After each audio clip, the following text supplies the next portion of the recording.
কাল আমরা মা কাকিরা মিলে সবাই বেরিয়ে পড়েছিলাম আমাদের এখানে তালপুকুরের শিবতলা দেখতে। তো এখানে কুট্টুস দেখো বসে বসে কি মিষ্টি হাসি দিচ্ছে, আর তোমরা তো ওর ভয়েসটা এখন শুনতেই পাচ্ছ। এখন ভয়েস দেওয়ার সময় দেখি ও এরকম কথা বলছে। তো আমি আর কাটলাম না। তো আমরা ওখানে পৌঁছে দেখি সন্ন্যাসীরা প্রায় পৌঁছেই গেছে শিবতলার জন্য।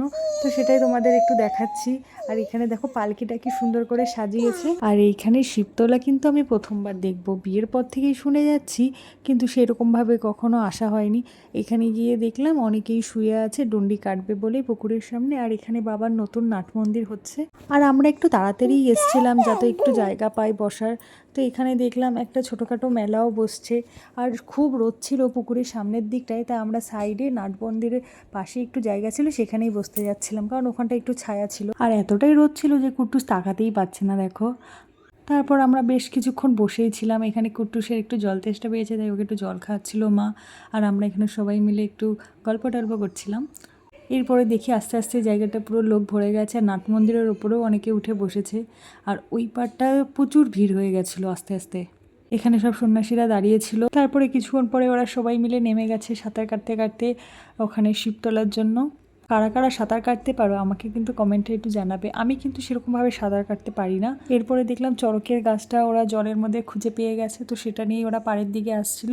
আর সেটাকে ধরেই সবাই একটু প্রণাম করছিল। এরপর বাবার যে জলের মধ্যে বেদিটা করা ছিল তার পাশ দিয়ে সব সন্ন্যাসীরা ঘুরছিল। এরপর ওখানে আশেপাশে যারা ছিল তাদের কাছ থেকে শুনছিলাম যে এই বাবাকে তোলার একটা সময়ও আছে। আর এরপরে বাবাকে তোলার জন্য 7বার ঘোরে, অনেক সময় খুঁজে পাওয়া যায় না, অনেকটা টাইম লাগে, কিন্তু এবার আর সেটা হয়নি, খুব তাড়াতাড়ি পেয়ে গেছে।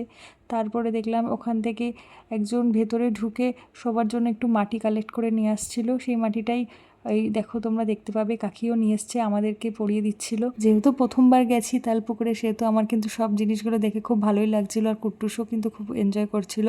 এরপরে বাবাকে এখানে পেয়ে গেছে। তোমরা কে কে কালকে তালপুকুরে এসছিলে আমাকে কমেন্টে জানিও। তারপর একটা মিষ্টি বোনের সাথে দেখা হয়েছে। ও তো নাকি অনেকক্ষণ ধরে কুট্টুসকে কোলে নেবে ভাবছিল আর আমাদের দেখছিল, কিন্তু সাহস করে আসতে পারেনি। তারপরে অ্যাট লাস্ট আমরা যখন চলে যাচ্ছিলাম ওখান থেকে, সেই সময় এসে ওকে একটু কোলে নেয়। তারপর বেশ কয়েকজন ঠাকুমারা এসে আমাদেরকে এই কাগজগুলো দিচ্ছিল আর বলল যে এখানে বাবার কথা তোমরা জেনে যাও, শুনে যাও। তো আমরা একটু গিয়ে দাঁড়িয়েছিলাম। এরপর তো সামনের দিকে এসে দেখি ওখানে পুষ্পবৃষ্টির মতন বাতাসা ছেটানো হচ্ছে। আমিও একটা দুটো পেয়েছি, কিন্তু আমি কুড়াইনি, যেহেতু কুট্টুস আমাদের কাছে ছিল। ওর মাথায় বারবার এসে পড়ছিল, দেখো মা ওর মাথাটা বারবার গার্ড করছিল। আর দেখে কিন্তু বেশ মজা লাগছিল। এরপর আমরা চলে গেছিলাম কুট্টুসের জন্য একটু কিছু কেনাকাটা করতে। তো এই যে ইয়েলো কালার রেড কালারের তোমরা বেলুনগুলো দেখছো, এগুলো দেখি মেনলি গেছিলাম, গিয়ে যা দাম চাইছে তারপরে আর নিইনি। তারপর আমরা আশপাশটা একটু ঘুরে দেখছিলাম যে কি দোকান বসেছে। যখন আমরা ঢুকেছি তখন কিন্তু এত দোকান বসেনি, তারপরে দেখলাম আস্তে আস্তে সব দোকানগুলো খুলে গেছে। তো ওখানে যা দাম চাইছিল কোনো জিনিসই মানে ধরা যাচ্ছে না। এই বলটা কুট্টুসের খুব পছন্দ হয়েছে, কিন্তু ও যেহেতু এখনও হাঁটা শেখেনি, এর জন্য আমি আর কিনে দিইনি। মা বারবার বলছিল কিনে দাও, তো আমি আর দিলাম না। তারপরে চলে গেছিলাম মেয়েদের স্বর্গ। হ্যাঁ, কানের দোকান, আংটি, চুড়ি এসব একটা দোকান বসেছিল, সেখানে গিয়ে আমি একটু আংটি দেখছিলাম, বেশ ভালো লাগছিল।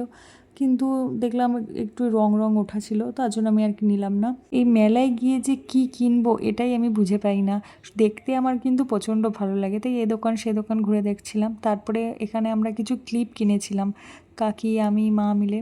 তো দেখছিলাম কোন ক্লিপটা ভালো, তো এখান থেকে আমরা 2টো ক্লিপ নিই, সরি 3টে নিয়েছিলাম, সেই পরের ক্লিপটা নেওয়া হয়নি। এখানে প্রচুর ইয়াররিংসের কালেকশন ছিল, বেশ ভালোই লাগছিলো কানেরগুলো, কিন্তু প্রাইস খুব হাই ছিল, তো সেরকমভাবে আর কি নিইনি। কাকির এই কানেরগুলো নাকি খুব ভালো লাগছিলো, চেরি ফলের মতন দেখতে।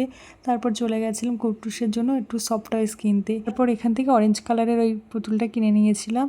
এরপরে দেখলাম সাইডে আরও একটা দোকান আছে, এখানে গাছের, অবশ্য সেগুলো ফেক গাছ ছিল। তারপরে কুট্টুসকে কাকি আবার সেম হাঁসটাই আবার কিনে দেয়। এরপর এখান থেকে আমরা একটু বাদাম কিনছিলাম, একমাত্র এই বাদামগুলো মেলাতে গেলেই পাওয়া যায়। এরপরে আমরা বাড়ির জন্য বেরিয়ে যাচ্ছি, হঠাৎ করে আমার ছোট ঠাকুমা, ছোট পিসি আর সোনার সাথে দেখা হয়। তারপরে ছোট্টমা কুট্টুসকে একটু কোলে নিল। এরপরে দেখো প্রচুর ভিড় হয়ে গেছিলো আমরা যখন বেরোচ্ছি, কত লোক। এরপর এখানে বাবলি বুনুর সাথেও দেখা হয়ে গেছে, আর কুট্টুস কিন্তু প্রত্যেকের কোলেই গেছে। তারপরে দেখা হয়ে গেছিলো বেরোনোর সময় প্রেরণার সাথে। ঘুরতে বেরিয়ে এরকম পরিচিত মানুষদের সাথে দেখা হলে কিন্তু বেশ ভালোই লাগে। তো এরপর আমরা বাড়ির জন্য বেরিয়ে পড়েছি, প্রায় বাড়ির কাছাকাছি চলে এসেছি। আর আমাদের বাড়ি থেকে তালপুকুরটা বেশি দূর নয়, এর জন্য বেশি টাইম লাগেনি। তো এখানে কুট্টুসের খুব ঘুম পেয়ে গেছিলো, তার জন্যই বেশি তাড়াতাড়ি চলে আসা হয়েছে। তো ভিডিওটা এই পর্যন্তই। Thanks for watching.